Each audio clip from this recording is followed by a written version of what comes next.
you to give us a brief about yourself and your background. Well, my name is Honorable Prince Chibudo Nwuche.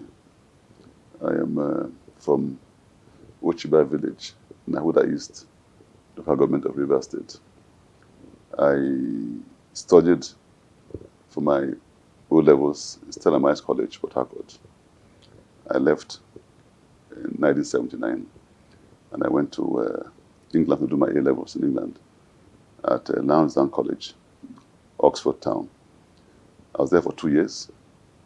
Then I finished there. I went to University of Kiel in Staffordshire, did a degree in politics, philosophy, and economics. Sorry, philosophy. I did minor subjects in astronomy and history. That's a 3-year program. While in university, I was a sportsman. We played football, and I have many colleagues who are prominent from my university. One of them, my very close friend, is Ovie Okiri. He's a Lagos lawyer. Ken Kobani, he used to play rugby. And while at Kiel, I was the founder of the Jazz Funk Society. Because then in England, they used to play only English music at the Union. So I had to think of how to bring our own music. So I formed the society. And many white students, male and female, joined and began to appreciate black music, African music, jazz, soul, and funk. And whilst in the university as well too, I was the president of Nigerian Union. I was the one before me was called Biodu Shotumbi. He's a professor somewhere in Ibadan. He was the president before me. So I assumed office after he left. And the idea was to make Nigerians feel at home. The skill was very cold in Staffordshire, in England. It was very cold, and we felt that all of us are far from home. So there was a need for bonding. And we worked together from all over the country. We're from the north, the south, the southwest, the south-south. There were Yorubas, Hausas, Igbos, Edo, etc. Rivers people, and we're all one. When Nigerians are out of the country, they see themselves as one. But when they come back home, they start making distinctions on tribal lines and religion. Those things don't matter. We need to begin to see ourselves as one. The way we see ourselves when we are overseas, and the way outsiders see Nigerians. When they see you, they don't ask you whether you're Igbo or Yoruba or Hausa. They see you as a Nigerian. If Nigeria has a wrong image, they won't want to know whether you are the one that is good or bad. It applies to all of you, so we should see ourselves as one. So that was Kiel. Then I finished in Kiel, and I did a second first degree at the University of Wales, Aberystwyth, in law.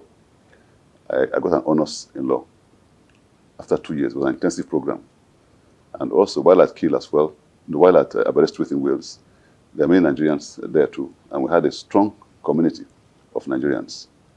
And I was there for 2 years. When I finished there, I came back to Nigeria and did my youth service at Janiki in Lagos.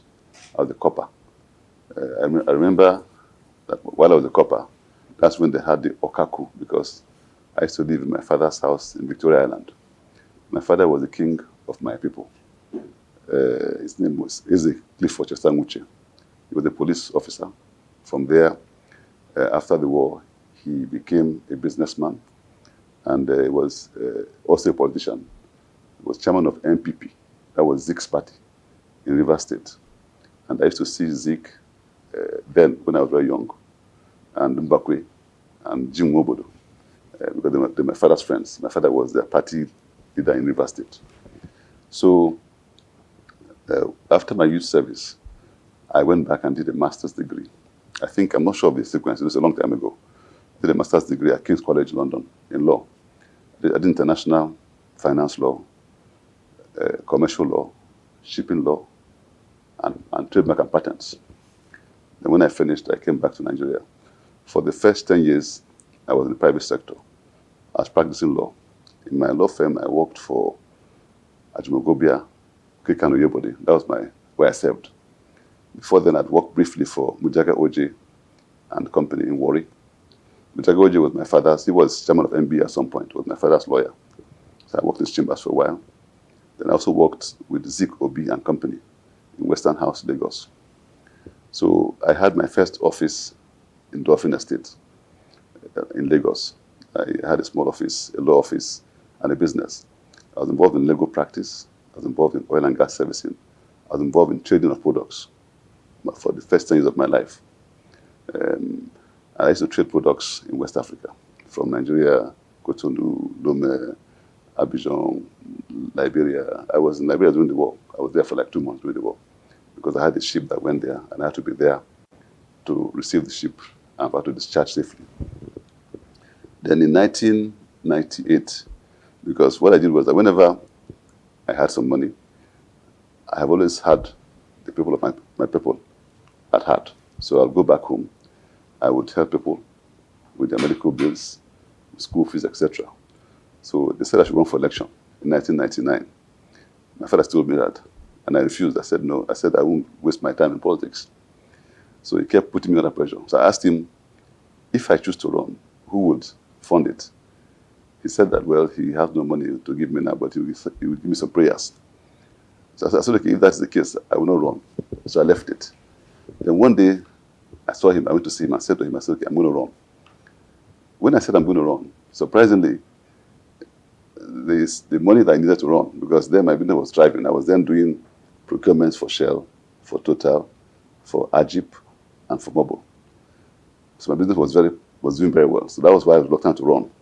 But when I said I would run, because my fear was that if I invest money from my business into politics, and let's say it doesn't work, then what do I do? So I was very cautious. But finally, I'm saying this because of the youth, so they understand how a few of us got there. People sit down and assume, that everybody is corrupt, everybody is not this and cool. They must see a pattern. So that's why I said to you before that I didn't come to politics for money. I came to offer service. Because our people, before my father became our king, my grandfather was also leader of our people. He was the first person to own a motorbike. He had many wives, So that's why that lady you came with now, she speaks Kalabari. I speak her language because my grandfather lived in that place for a long time. And I have a step-grandmother from that place who are all late now.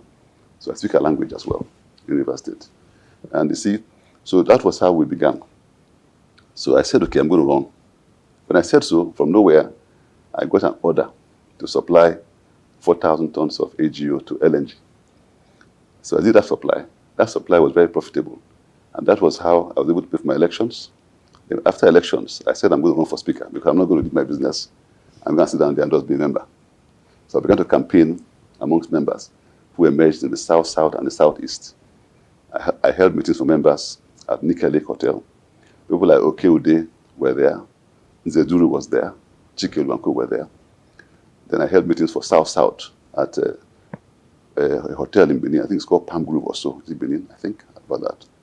Then I had meetings too in Warri, because then I had some money, So I had a car, had some policemen follow me and go because of security and stuff like that. Then, so when we came to Abuja, Salisu Buhari had been doing the same thing in the north. He had also been meeting northern delegates who had emerged there. So he too was campaigning for speaker. But eventually the party zoned speaker to the north and deputy speaker to the south. So I emerged on the floor of the house as deputy speaker. I ran against people like, it was myself, Ned Nwoko, who contested for deputy speaker. I defeated him by the grace of God. And then Ned was my schoolmate at Kiel. Ned was a very good footballer, Ned Nwoko, good footballer. We had a team called Nirvana Warriors. We won the five-a-side league. I have the plaque they gave us today. So Ned is my close friend, and I wish him well. And then, so I met a deputy speaker. It was a very interesting time. We did our best for the country. We tried to fight for the independence of the legislature. Eventually, Salisu Buhari, on account of his age, couldn't continue. So Guy Naba came on board. And Naba and I stayed together for 4 years. For 4 years. And I think, by the grace of God, I was the only person who stayed out for the whole 4 years as Deputy Speaker of the House of Reps, because in my own time, Ingweden was the first Senate president. After a while, William fell, Chuba came. Then Chuba fell, then Anyib came. Then Abubakar was deputy Senate president. Abubakar fell, then Mantu came. But I stayed all the way through for the 4 years. And it was a very interesting house. We were not well paid, but we were happy. And many members who were there came for service. And that time, Godfather hadn't emerged in our politics. So people who contested, many of them came on their own steam. And they had interest. So we had a very vibrant house. The debates were very rich, So I enjoyed myself there. So that's my history. So after National Assembly, I finished in 2003. I went back to my law practice. I have a law firm, and I'm in the oil and gas business. And then that's basically what I do. I try to create some value, and I employ Nigerians from across the country. When I was in National Assembly, I had over 80 staff, and I had a staff shared almost equally amongst all the tribes in Nigeria. I had staff from Kano, I had from Borno, I had from Kogi, I had from Southwest. I had my press secretary was Yinka Oduwole. He's now a pastor in London for Redeemed Church. I had Igbos. I have a man from his place, Tijani Kabiru, who just spoke. Tijani spoke now. He was my SA youth. He used to be head of NANS. So I had Nigerians from all over the country. I don't believe in tribes. I don't believe in religion. I think that those things are personal issues. If you're a Muslim, you worship your God. So should Christians. And we should not use that to divide ourselves. I think that people should be allowed to worship as they like. My best friends are Muslims. And you see, in this life, you find that people that may come to your aid in time of need may not be your brothers. Your brothers, in my experience, are the ones who may even put you down. My trials I've had in the past few years have come from my state, from people I know from my state. And those who have supported me have been outsiders. That's why I believe in one Nigeria. We should try our best to see that the country grows, that we build our economy, we empower youths, and we stop the politics of hate that is going on now. We should talk about progressive politics. So that's brief history. The next question. So I've answered, I think, all of them. Justice to that question. And you are referred to my friends and loved ones as a silent achiever. So I get that now. So As emphasis, I don't believe in blowing my trumpet. I don't believe in giving media interviews because I've spoken enough over the years. When I was National Assembly, we were on TV every single day. And I've addressed issues like resource control, we addressed issues of restructuring. I think that Nigeria, for her to make progress, the country needs to be restructured to give more autonomy to the various constituent parts. Because if you began a journey in 1960, until date, you haven't reached your destination, you ask yourself, what is the problem? I don't think that the problem is the leaders we have had. We've had leaders from Zik, we've had Tafawa Balewa, we've had Awolowo Wanko, we've had Babangida, we've had Shagari, yet we see the country is not doing well. So it's not leaders that are the issue. The issue is the structure. My belief is that if you put an angel in this structure, he may still fail. So let's just look at the structure. Look at Nigeria worked best between 1960 and 63, and 66, before the war, when we had the regions. Northern region had ground pyramids. The Southwest had cocoa. Southeast had palm oil. And they were all prosperous. And they were all feeding the center. We should look at going back to that structure. That's what I think Nigeria should do. Otherwise, we would be in the wood for a long time because our mates like China, they were our mates at that time. Malaysia, Indonesia, India, Singapore are all ahead of us. So I think that we should, as Nigeria's leaders, come together and agree to change our constitution. Yes, that's what we should do, Otherwise, we won't be able to create jobs for our army of youth. And the economy will shrink further. We can't rely only on oil as a main source of revenue. We have solid minerals, we have agriculture, and most important of all, we have human capacity, human potentials. Nigerians are people who are very industrious, very hardworking, very bright. Wherever they are, they excel. So we must try and create harmony amongst them. Justice, equality, fair play. And the country will grow by itself. That's my belief. And while I was in National Assembly, I sponsored several bills. I was the first sponsor of the Nigerian Content Bill. That was because when I was a businessman in the oil sector, Nigerian companies were not given priority. I suffered that. So when I was in 2001, I had a stakeholders meeting and we proposed a Nigerian content law. The bill was passed by both chambers, but the passengers could not assent before we finished. So thereafter, I think Ofodile took it up, Jude Ofodile. He too wasn't passed as well too. Then finally, Lee Meba passed it in Senate. And that law today has empowered Nigerian companies in the oil sector. Ships.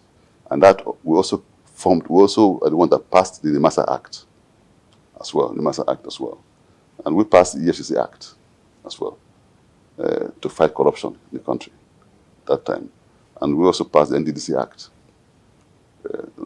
that time. And then we began to implement 30% derivation in our own time as well too. We were the ones that also worked with the president then to implement that policy for the oil-producing states. And then I also sponsored a bill on people with disability. That bill, we were having regular meetings with the disabled, and I and my colleagues worked together to ensure that they had access to National Assembly. We had to create a ramp to enable them to have access to proceedings in the chambers. I think that bill is still not passed till now.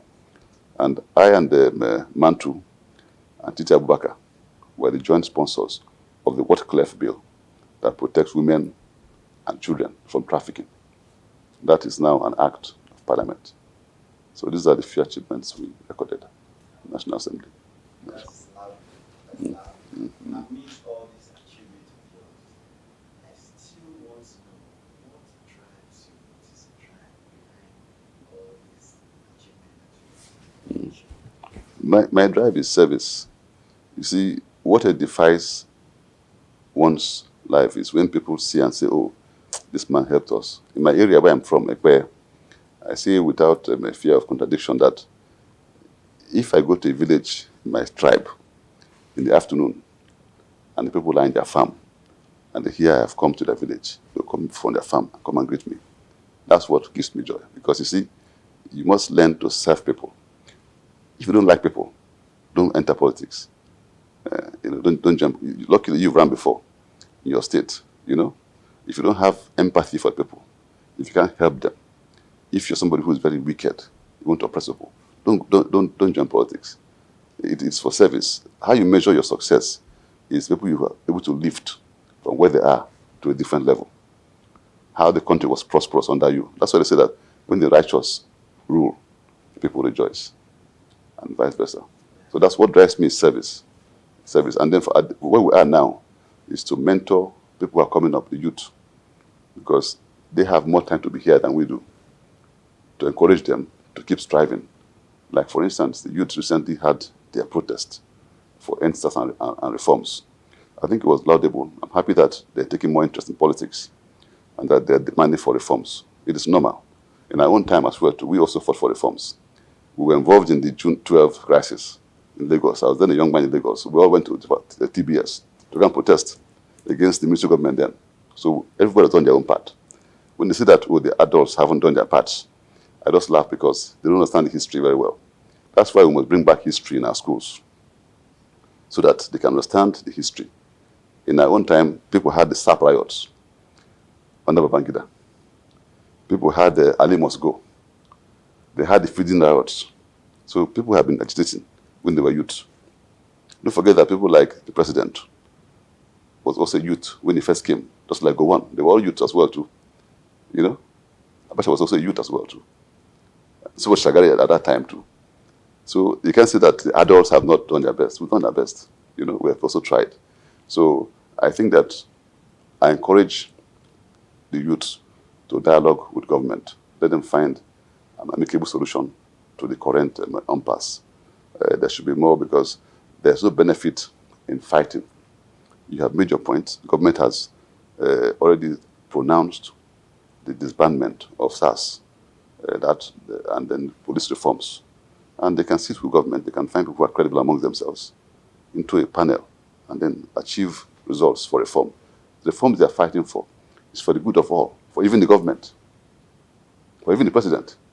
And look, the president has said that that he's a Democrat, he would listen to them, and he has already begun. So I urge the youth to find amongst them those who are credible, they can trust, to work with government to achieve peace, because no country develops an atmosphere of protest and riots, looting, etc. I think we finished. Very much. And I think I would like to tell us how you feel to recognize the winner of a democracy humanitarian person of the year 2020. Well, I feel honored that without soliciting, you found me out and gave me an award. I'm not one for publicity. I'm not one to seek awards. I'm not one that wants to promote myself before the public. I feel honored by the award. And at where we are now is to mentor the youth to see that our country grows to greater heights, and that youths are allowed to take a more active role in our politics and governance, because they have much more stake than the elders do in Nigeria. Thank you. And I'd like to go back to that sentence. I didn't come into politics for once, but to cause a positive change. What change? Well, have I caused? Well, the point is that, you see, when you're given a platform, if you look at the history of the Parliament in 1999, look at the debates, the quality of debates, look at the issues that were raised. That's contribution. And as a lawmaker in my own area, I attracted projects, road projects, water projects, telecoms projects, and infrastructure projects generally. I also intervened for people who wanted jobs, who wanted resolution of issues, etc.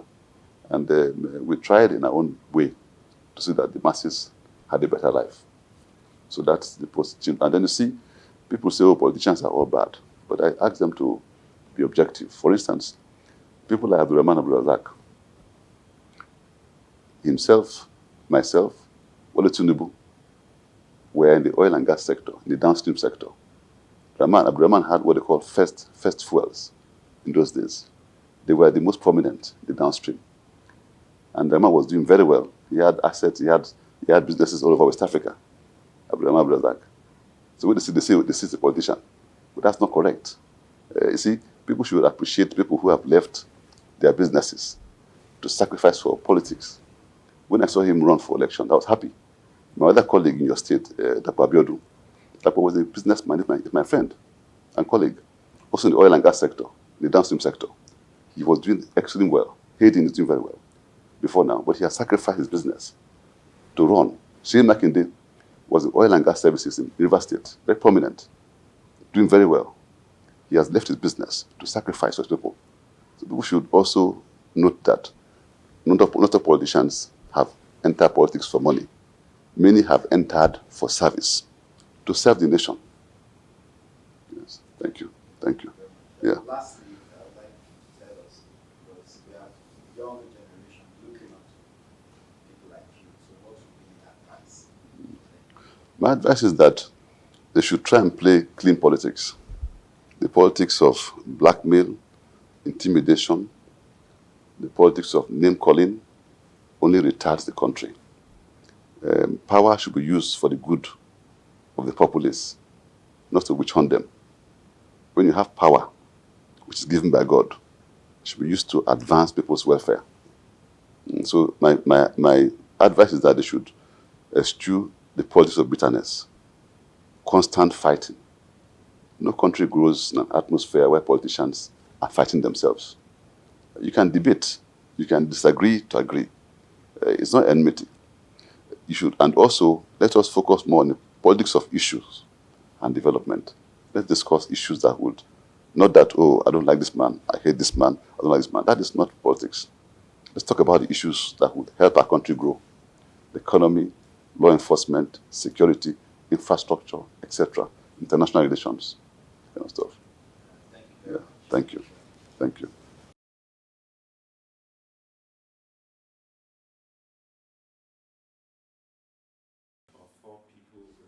something in the same category with you, and you emerged as the winner. So I must say congratulations, sir. You know, Democracy Heroes Award is at its 8th edition, and by the grace of God, next year we'll be celebrating the 9th edition. And one thing we believe in is to make sure that we honor the right people, not just because of giving award, but because of the future of our democracy, because of the future of the brand. What we stand for, we don't want it to die after 1 or 2 editions. We want it to continue even after us. So I must say that this is not the award that we're giving to you because of who you are or because of your position. Is the award that you actually deserve. You know, checking about you, especially from the first time I heard about you, I felt like you were one of the people that I wish you were present at the event. You know, that seeing people like you, identifying people like you, is a plus to the brand. You know, a lot of people will say the reason why they're giving awards is because they want money, but I feel like people like you are more than money to us. Why? Because identifying with you is giving us, some weight. When we say we know you, you know, a lot of people want to be part of us. So we are not just presenting this award to you, we are also appreciating the fact that you're welcoming us as part of you, as part of your family. So from today, we are now your babies. So on behalf of the organizers of Democracy Heroes Award, I am privileged to be the president, and I present to you your award as the Humanitarian Person of the Year. Congratulations. Glad to be identified with youths who are dynamic, who are very positive about our country. And through you to other youths, I would say that it's important that they keep relating with people who have done their little contribution to the country and gain from their experience so that they can drive and bring their country to higher levels. So once again, I thank you for this honor, and I wish this organization all the best. May it endure, may it progress, may it prosper. So once again, welcome.